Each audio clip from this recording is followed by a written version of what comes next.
جی، جب کسی کے معاشقے زبانیں زد عام ہو جائیں اور جو چاند چڑھائے جائیں وہ سب دیکھ رہے ہوں تو پھر کوئی بات چھپائے نہیں چھپتی ہے۔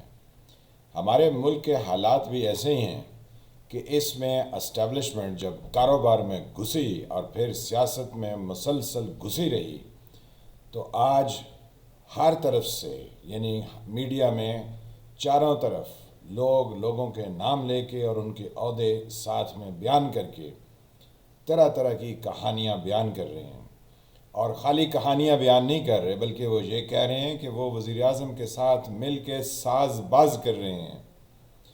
یہاں یونٹی آف کمانڈ ایٹ سٹیک ہے۔ میں ہوں فیلے ملک اور آپ دیکھ رہے ہیں سرکار۔ آئے دیکھتے ہیں کہ ہمارے ملک کے حالات کس طرف جا رہے ہیں، بلکہ کس طرف جا چکے ہیں۔ یہاں میڈیا میں اتنی غیر ذمہ دارانہ گفتگو ہو رہی ہے، جتنی غیر ذمہ دارانہ گفتگو اور بیہیویئر ہمیں وہ جو حکومت میں کچھ عرصہ پہلے تھے اور وہ جو ابھی حکومت میں ہیں ان کے کردار سے، ان کی گفتار سے اور ان کے رویوں سے نظر آتا ہے۔ عمران خان صاحب جنہوں نے ابھی تک D G I S I کی پوسٹنگ نہیں کی ہے اور جنہوں نے انٹرویو میں بغیر سوچے سمجھے کہہ دیا کہ طالبان نے غلامی کی زنجیریں توڑ دی ہیں اور اب انہوں نے فتح کر لیا ہے، اور پھر ساتھ میں یہ بھی خبر سنا دی کہ ٹی ٹی پی سے پاکستانی اسٹیبلشمنٹ یا پاکستان کی حکومت بات چیت کر رہی ہے اور ہم انہیں معاف کرنے جا رہے ہیں جنہوں نے پشاور میں اے پی ایس اسکول میں بچوں کا قتل عام کیا۔ وہی ٹی ٹی پی اس کی معافی کا انہوں نے ایسے سرسری انداز میں ذکر کیا کہ جس سے بہت سے نہیں بلکہ سب پاکستانیوں کے دل دہل گئے۔ ابھی وزیر اعظم صاحب کی اس بات کی گونج ہی ہوا میں موجود تھی تو ہمیں پاکستان سپریم کورٹ کے سامنے ان بچوں کے والدین اپنی فریاد کرتے ہوئے دکھائی دیے، اور وہ جن جن کے نام لے رہے تھے وہ سب اسٹیبلشمنٹ سے تعلق رکھتے ہیں۔ انہوں نے اس وقت کے اب سب کے انہوں نے نام لیے۔ ہم تو یہ چاہتے ہیں کہ ہم نام بھی نہ لیں، کیونکہ یہ ہمارا ملک ہے، یہ وطن ہے جس میں ہم رہتے ہیں۔ اگر یہ کمزور ہو گیا اور مزید کمزور تر ہوتا گیا تو اس کا نقصان بھی ہم پاکستانیوں کو ہی ہوگا۔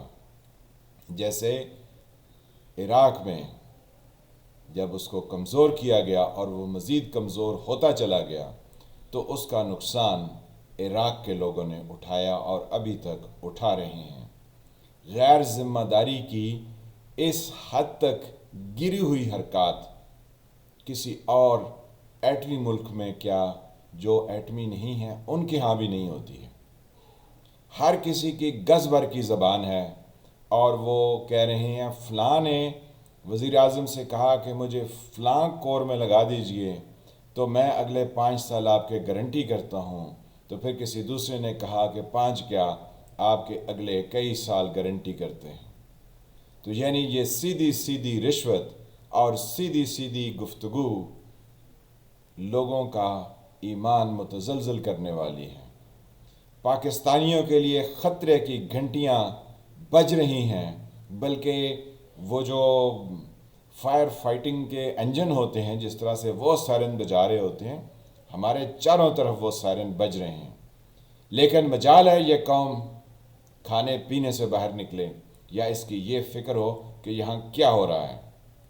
ایک طرف یہ غیر سنجیدہ ماحول ہے تو دوسری طرف ہمیں وفاقی حکومت ٹی ایل پی کے سامنے لیٹی ہوئی نظر آتی ہے۔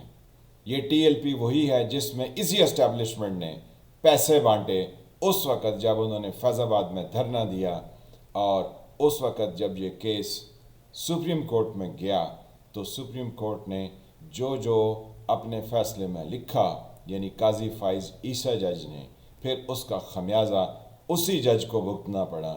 آخر یہ کون سے لوگ ہیں جو ملک کی بنیادوں کو ہلا رہے ہیں، بلکہ ہماری ملک کی جو چولہے ہیں ان کو کھوچل کر رہے ہیں؟ یہ ہمارے کون سے وہ لوگ ہیں؟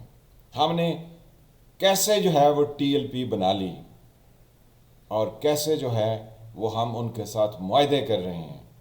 ہمیں ان کے شان رسول پر کوئی اختلاف نہیں ہے.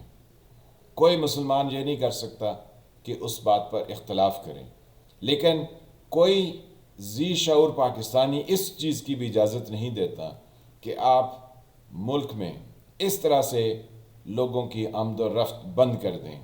آپ اس طرح کے کام کریں کہ جو ایک پریشر گروپ کی سی صورت اختیار کر جائیں. چاہے کوئی بھی حکومت ہو، چاہے کچھ بھی ہو، لیکن اگر آپ اس طرح کے پریشر ٹیکٹکس استعمال کریں گے تو کوئی حکومت، کوئی ملک چل نہیں سکتا ہے. ہم افغانستان میں اپنی انوالومنٹ پر، یعنی how far we are involved in bringing back Taliban into Afghanistan, ہم اس پر دنیا کو اپنی صفائیاں دے رہے ہیں. ہم اس پر کئی طرح کے ہیلے بہانے کر رہے ہیں، لیکن ہم یہ نہیں جانتے کہ ہمارے اپنے ملک کے کیا حالات ہیں. یہاں کے لوگ، ان کی زندگی کتنی مشکلات سے بھری پڑی ہیں.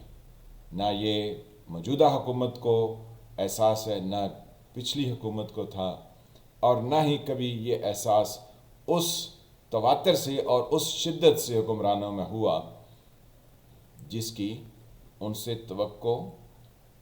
توقع نہیں، جیسا کہ انہیں فیل کرنا چاہیے تھا، کیونکہ توقع نہیں تھی ماں سوائے چند ایک ایسے سالوں کے جہاں پر کچھ عوام کے بارے میں گفتگو تو کی گئی، انہیں کچھ گفتار کی اور کچھ کر گزرنے کی آزادی تو میسر کی گئی.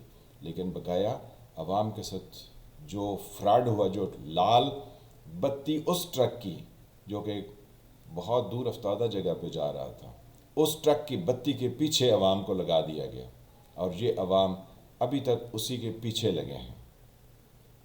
ہم اس طرح کے دھرنے، اس طرح کے احتجاج، اس طرح کی روپی کی ڈیپریسیشن، اور پھر گورنر اسٹیٹ بینک کی یہ گفتگو کہ اس سے ان لوگوں کو فائدہ ہوا جن کی باہر سے پیمنٹس پاکستان کے اندر آتی ہیں.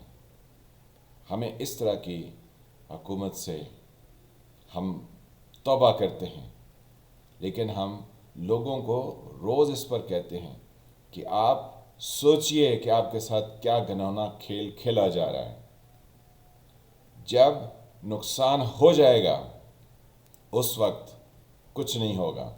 یہاں جو پہلے تھے انہوں نے اپنے پزا کے چینز آف ریسٹورنٹس بنا لیے، یا انہوں نے آئی لینڈ خرید لیے، یا انہوں نے اور بہت کچھ کر لیا. تو عوام کی آنکھیں کھلنی چاہیے، لیکن ان کی شاید کسی ضروری کام سے بند ہیں. اللہ ہمیں سمجھنے کی توفیق دے، اور جو لوگ اس کی خرابی کے درپے ہیں انہیں اللہ نیک ہدایت دے.